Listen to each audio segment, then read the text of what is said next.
Existe uma pergunta que atravessa milênios de história humana, como um eco ressonante, uma pergunta que filósofos gregos debatiam em seus jardins. Em busca da verdade, que místicos orientais contemplavam em suas meditações, em busca da iluminação, que cientistas modernos começaram a investigar em laboratórios de universidades renomadas, em busca de respostas. Se reencarnamos, por que não lembramos? A resposta para essa pergunta pode mudar completamente a forma como você entende sua própria existência, a sua jornada aqui na Terra. E hoje, vamos mergulhar nas descobertas mais fascinantes sobre esse mistério. Um enigma que desafia a humanidade. Raymond Moody. Um nome que ressoa nos corredores da pesquisa sobre a vida após a morte. Dedicou décadas de sua vida investigando os limites entre a vida e a morte. Ele cunhou o termo experiência de quase morte e entrevistou milhares de pessoas que estiveram clinicamente mortas e voltaram, testemunhas de um portal entre mundos. Mas havia uma questão que sempre permanecia sem resposta satisfatória, como uma sombra persistente. Por que a maioria das pessoas não consegue acessar memórias de existências anteriores? Por que esse véu de esquecimento para entender a resposta? Precisamos primeiro voltar mais de 2000 anos no tempo, até o berço da civilização ocidental, na Grécia Antiga.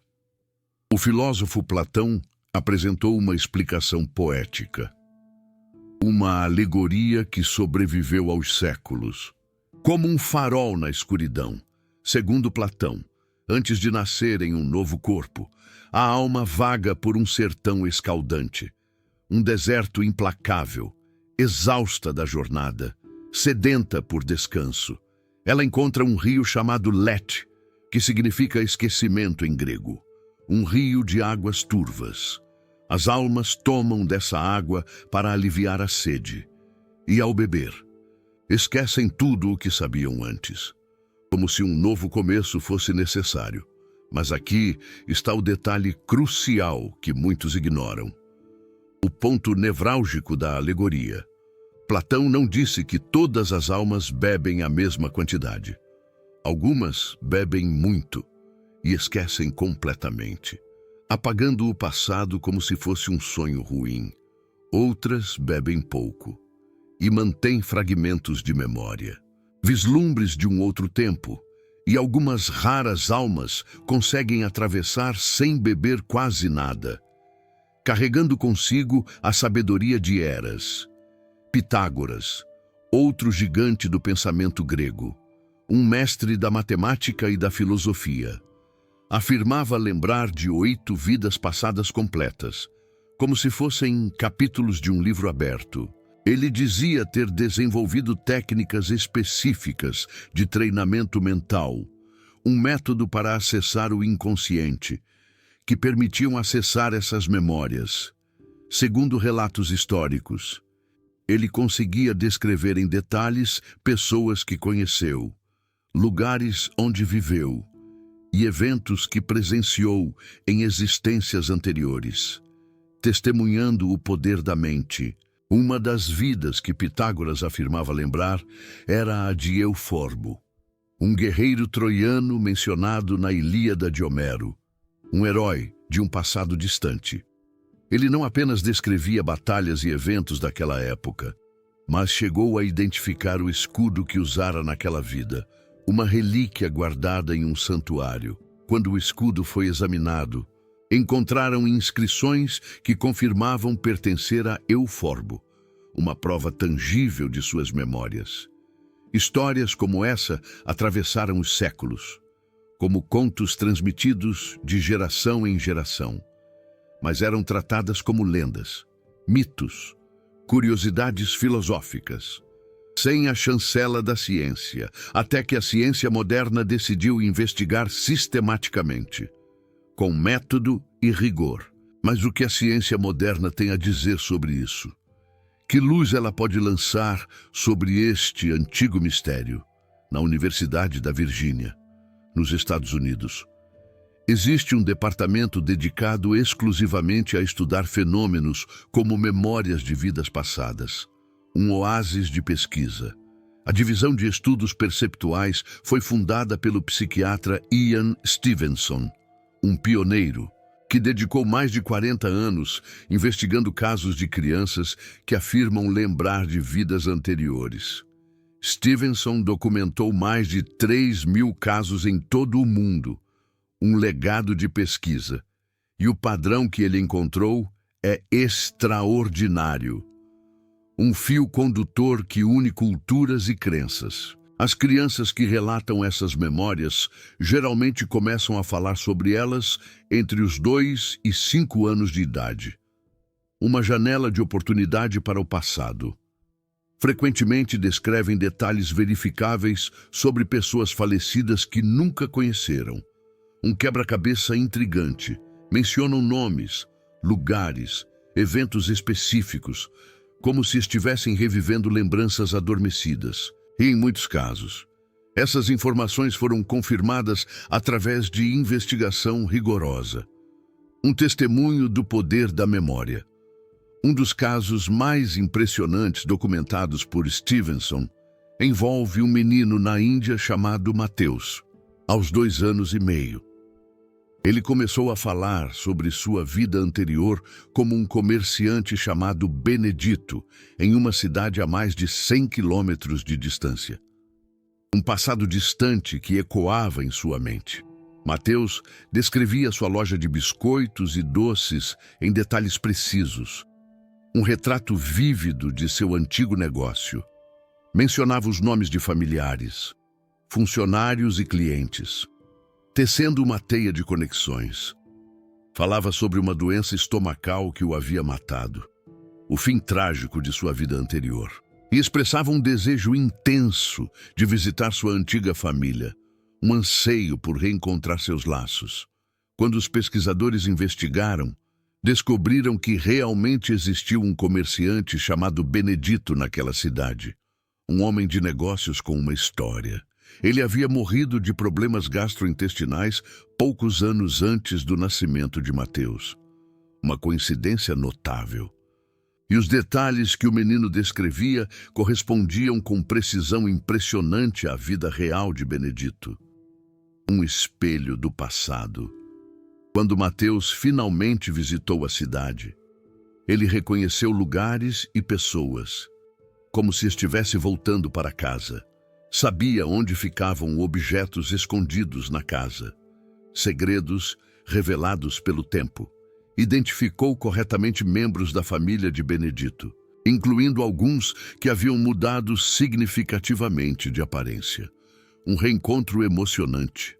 Casos como esse se repetem aos milhares nos arquivos da Universidade da Virgínia. Um tesouro de evidências. Crianças em culturas completamente diferentes, sem qualquer contato entre si, apresentando o mesmo padrão de memórias detalhadas e verificáveis. Um fenômeno global. Mas por que crianças? Por que a memória do passado se manifesta tão cedo na vida?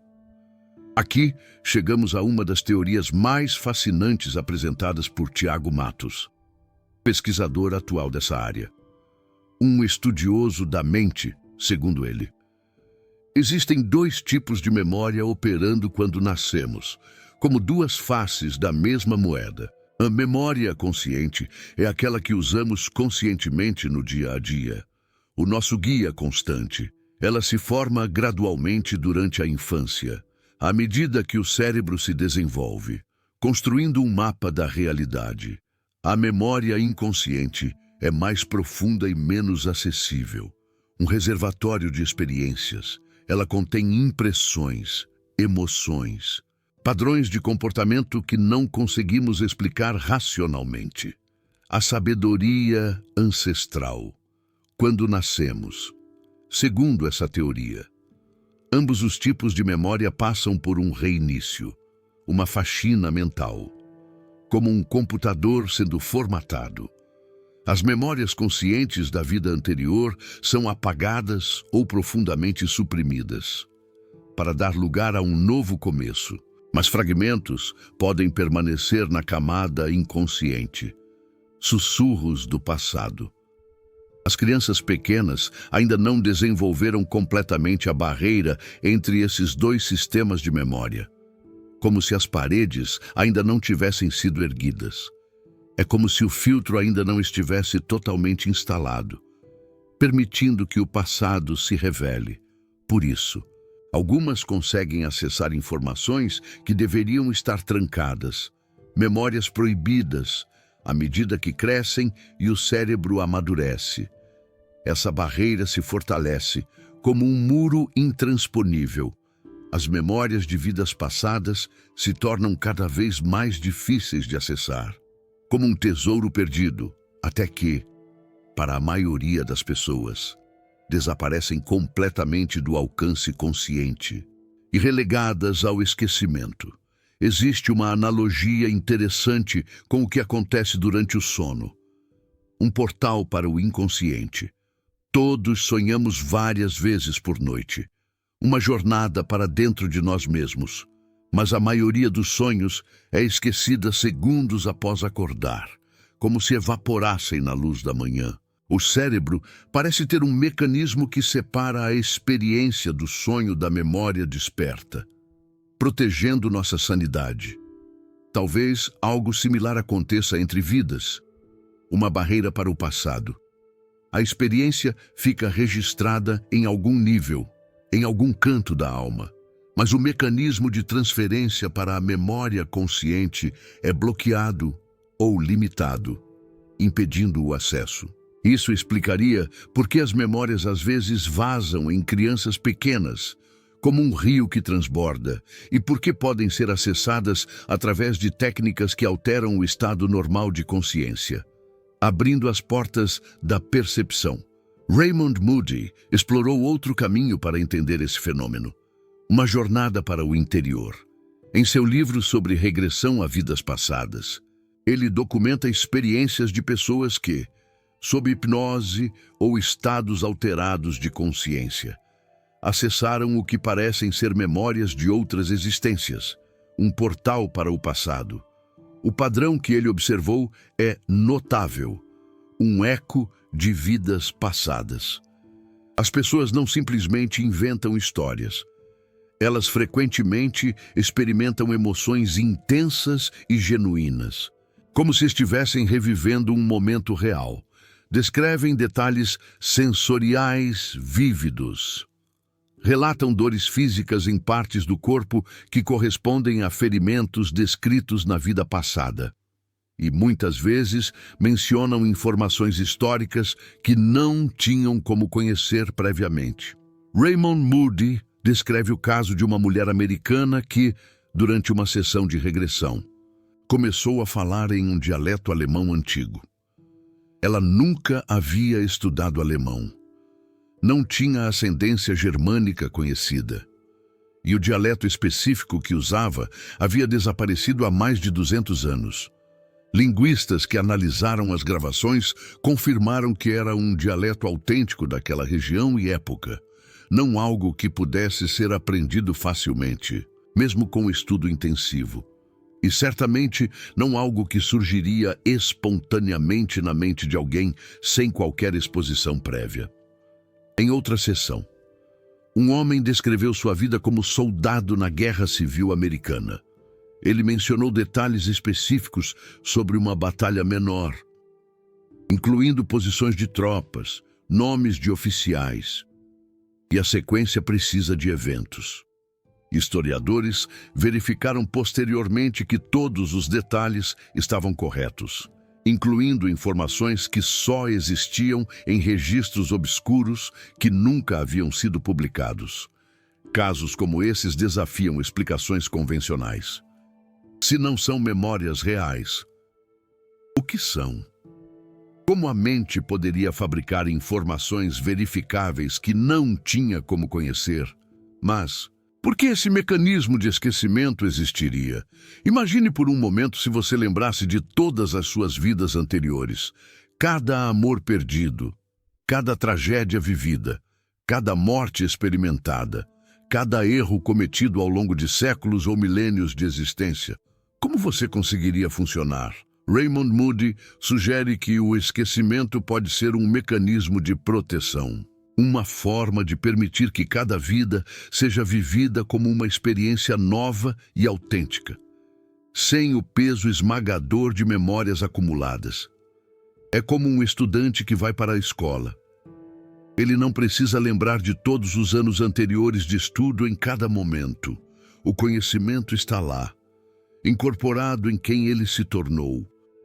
Mas os detalhes específicos ficam arquivados, acessíveis quando necessário, mas não intrusivos no presente.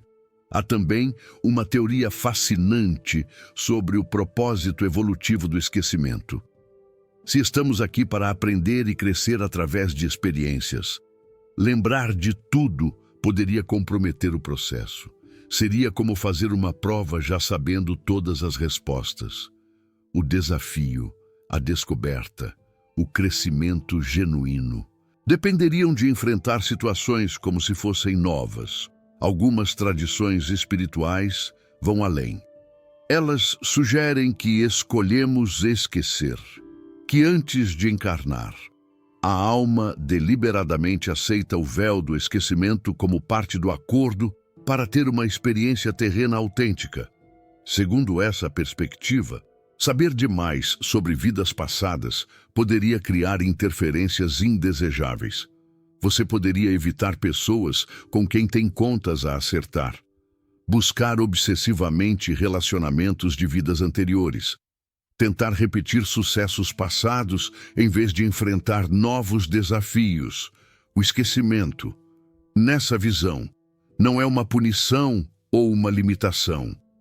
É uma ferramenta pedagógica. Uma forma de garantir que cada vida seja vivida com autenticidade e presença total. Mas isso não significa que as memórias estejam completamente perdidas. Pesquisadores notaram que certas pessoas têm afinidades inexplicáveis, uma atração por determinada época histórica, facilidade em aprender certos idiomas, medos irracionais de situações específicas, talentos que parecem surgir do nada. Pode ser que essas sejam as impressões que permanecem, os resíduos de experiências passadas que influenciam quem somos, mesmo sem lembrança consciente. Raymond Moody relata casos de pessoas que, após acessar memórias de vidas passadas, experimentaram curas de fobias que carregavam a vida inteira. Uma mulher tinha pavor inexplicável de água, após uma sessão de regressão onde reviveu uma morte por afogamento. O medo simplesmente desapareceu. Outro caso envolveu um homem com dores crônicas no pescoço que nenhum médico conseguia explicar. Durante uma regressão, ele reviveu uma execução por enforcamento. Ao processar essa memória e suas emoções associadas, as dores que o acompanhavam há décadas desapareceram completamente. Esses casos sugerem algo profundo sobre a natureza da memória e do corpo. Talvez o corpo carregue marcas de experiências que a mente consciente não lembra. Cicatrizes invisíveis de vidas que não sabemos ter vivido. Ian Stevenson documentou um fenômeno relacionado que ele chamou de marcas de nascença correspondentes. Em muitos casos, de crianças que lembravam de vidas passadas com mortes violentas. Elas tinham marcas de nascença ou defeitos congênitos, exatamente nos locais onde a pessoa anterior havia sido ferida ou morta. Um menino que lembrava de ter morrido por um tiro na cabeça tinha uma marca de nascença irregular exatamente onde a bala teria entrado. Registros médicos da pessoa anterior confirmaram a localização do ferimento fatal. Outro caso envolveu uma menina com dedos mal formados que lembrava de uma vida onde havia perdido os dedos em um acidente com máquina agrícola. A correspondência entre os dedos afetados e os que teriam sido amputados era exata. Como explicar essas correlações físicas? se as memórias são apenas construções mentais? Por que o corpo apresentaria marcas correspondentes presentes desde o nascimento? Isso sugere que o esquecimento pode não ser completo. O trauma pode ficar registrado no corpo, nas emoções, nos padrões de comportamento, mesmo que a mente consciente não tenha acesso à origem. A pergunta que muitos fazem é se existe forma de recuperar essas memórias. As técnicas variam. Meditação profunda, hipnose regressiva, certos estados alterados de consciência. Algumas tradições espirituais desenvolveram práticas específicas para esse fim ao longo de milhares de anos. Nos mosteiros tibetanos, monges treinam por décadas para desenvolver a capacidade de manter consciência durante a transição entre vidas. Eles praticam técnicas de meditação que supostamente permitem atravessar a morte sem perder a memória. Segundo essas tradições, os grandes mestres podem escolher onde e quando reencarnar. E quando o fazem, conseguem ser identificados na infância através de testes que verificam memórias da vida anterior. Os Dalai Lamas, por exemplo, são tradicionalmente encontrados através desse processo. Na tradição hindu, existem práticas de yoga específicas para acessar o que chamam de registros akáshicos, uma espécie de memória cósmica, onde todas as experiências de todas as almas estariam registradas, através de estados meditativos profundos. Seria possível acessar essas informações. Raymond Moody investigou versões ocidentais dessas práticas. Ele desenvolveu um método, usando espelhos em ambientes especialmente preparados, que, segundo seus relatos, facilitaria experiências visionárias, que às vezes incluíam vislumbres de vidas passadas. Mas Raymond Moody faz um alerta importante. Nem toda memória acessada é necessariamente real. A mente humana é extraordinariamente criativa. Ela pode construir narrativas convincentes a partir de fragmentos, expectativas, desejos inconscientes. Distinguir entre uma memória genuína de vida passada e uma construção mental não é simples. Por isso, ele recomenda cautela, manter uma mente aberta, mas também crítica, valorizar as experiências pelo que revelam sobre nós mesmos no presente, independentemente de sua origem literal. Há um aspecto dessa questão que raramente é discutido. E se o esquecimento for temporário? Muitas tradições espirituais sugerem que, após a morte do corpo físico, todas as memórias são restauradas. E existe um estado de consciência onde podemos revisar não apenas a vida que acabou de terminar, mas todas as anteriores. As experiências de quase-morte documentadas por Raymond Moody frequentemente incluem relatos de revisão de vida. Pessoas descrevem ver toda a sua existência passar diante delas em momentos. Não apenas os eventos, mas os sentimentos de todas as pessoas afetadas por suas ações. Uma mulher que passou por uma experiência de quase-morte descreveu ter revivido não apenas sua vida atual, mas fragmentos de outras existências. Ela viu conexões entre pessoas de diferentes vidas, compreendeu por que certas relações nesta vida eram tão intensas. Percebeu padrões de comportamento que se repetiam através de séculos. Quando voltou, ela tinha uma sensação profunda de que as pessoas mais importantes em sua vida eram almas que já conhecia, que estavam juntas novamente para continuar um trabalho inacabado ou para curar feridas antigas. Raymond Moody ouviu relatos similares de centenas de pessoas. A experiência de quase-morte parecia abrir uma janela para uma perspectiva mais ampla. Um ponto de vista onde as fronteiras entre vidas se tornavam menos rígidas. Alguns relatam vislumbres de vidas anteriores durante esse processo. Conexões que subitamente fazem sentido.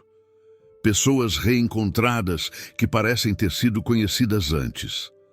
Padrões que se repetem através de múltiplas existências. Isso levanta uma possibilidade intrigante.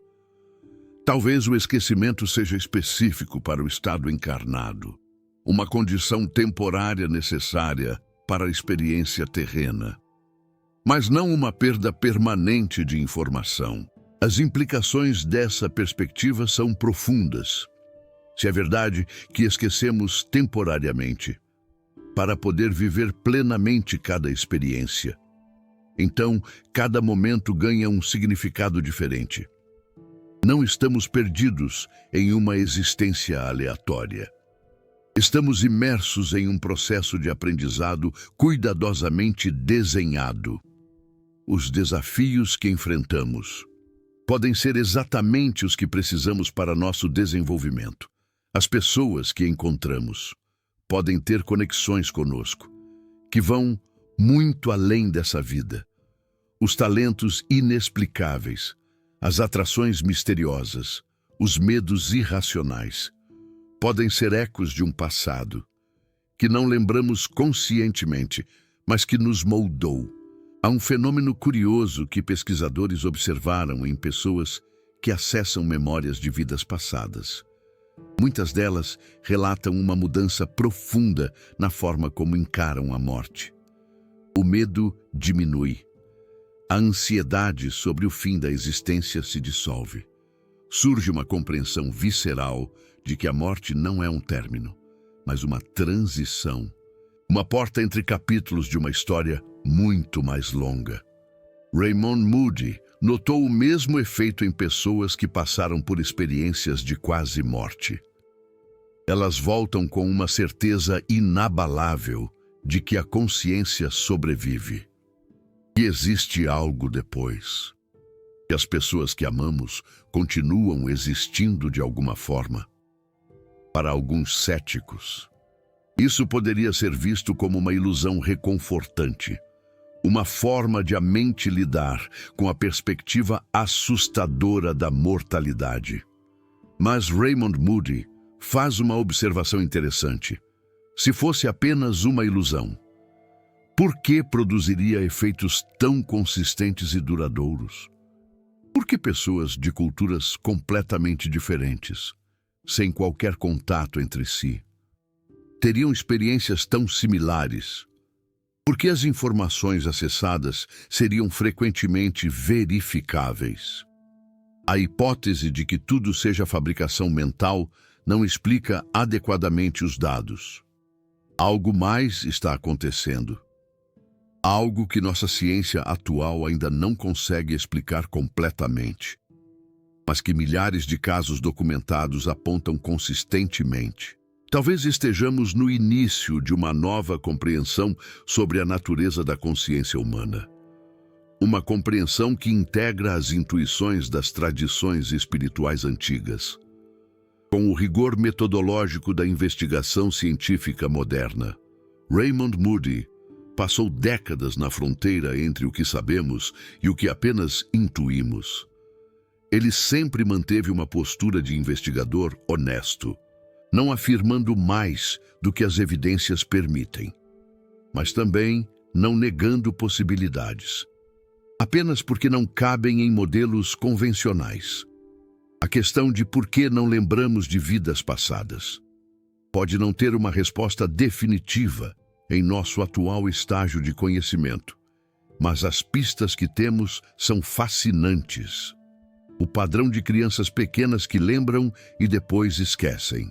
Os casos verificados de informações que não poderiam ser conhecidas por meios normais. As experiências de regressão que produzem efeitos terapêuticos reais. Os relatos de experiências de quase morte, que incluem vislumbres de outras existências. E há ainda o mistério dos prodígios. Crianças que demonstram habilidades extraordinárias sem qualquer treinamento prévio. e Mozart compondo aos 5 anos.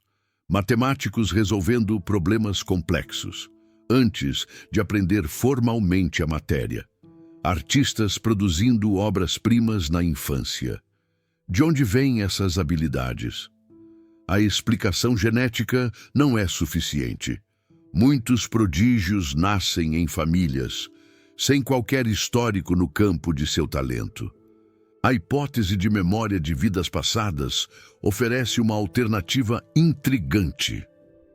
Talvez essas habilidades tenham sido desenvolvidas em existências anteriores e, de alguma forma, transferidas para a nova encarnação. Não como memória consciente de ter praticado, mas como uma capacidade incorporada, pronta para emergir quando as condições são favoráveis. Se isso for verdade, então todos nós carregamos habilidades e conhecimentos de vidas anteriores. A maioria simplesmente não tem a oportunidade ou o estímulo certo para que elas se manifestem, mas estão lá, dormentes, esperando. Tudo isso sugere que a memória pode ser muito mais complexa do que imaginamos, que nossa consciência pode ter camadas que mal começamos a explorar, e que o esquecimento, longe de ser uma falha do sistema, pode ser uma característica essencial. A próxima vez que você sentir uma atração inexplicável por algum lugar que nunca visitou, ou uma conexão instantânea com alguém que você acabou de conhecer, ou um medo, um receio inexplicável que você não consegue racionalizar, considere a possibilidade de que essas sensações sejam mensagens de um você que existiu antes, não como uma prova definitiva de nada, mas como um convite, um chamado para expandir sua compreensão sobre quem você realmente é. A pergunta que nos guiou neste vídeo, o porquê de não nos lembrarmos de vidas passadas, talvez não tenha uma única resposta. Talvez seja uma combinação complexa de fatores. A proteção contra a sobrecarga emocional. Afinal, imaginar o peso de múltiplas existências, a necessidade de viver cada experiência com total autenticidade, sem o peso do passado. Os mecanismos do cérebro, que cuidadosamente filtram informações entre diferentes estados de consciência, como se fossem portais. Ou, talvez, haja uma sabedoria muito mais profunda por trás desse esquecimento. Uma sabedoria que só compreenderemos completamente quando atravessarmos definitivamente o véu que separa esta vida da próxima. Raymond Moody dedicou sua vida a nos mostrar que existem muito mais mistérios entre o nascimento e a morte do que nossa vã filosofia pode imaginar. E a questão das memórias de vidas passadas é, talvez, um dos mais profundos desses mistérios. Não porque tenhamos respostas definitivas, mas porque as perguntas que ela levanta nos convidam a reconsiderar tudo o que pensamos saber sobre a consciência, a identidade e o verdadeiro significado de estar vivo. Se você chegou até aqui neste vídeo, é porque algo nesse tema ressoa profundamente com você. Talvez uma simples curiosidade intelectual, talvez uma intuição mais profunda, talvez memórias pessoais que você nunca soube como explicar. Deixe nos comentários suas reflexões. Você já teve experiências que parecem ecos de outras vidas, sonhos recorrentes com épocas ou lugares específicos, conexões inexplicáveis com certas pessoas? Sua história, sua vivência pode ser exatamente o que outra pessoa precisa ouvir para dar início à sua própria investigação.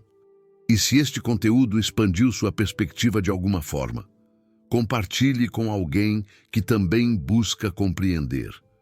os mistérios mais profundos da existência humana. Até o próximo vídeo.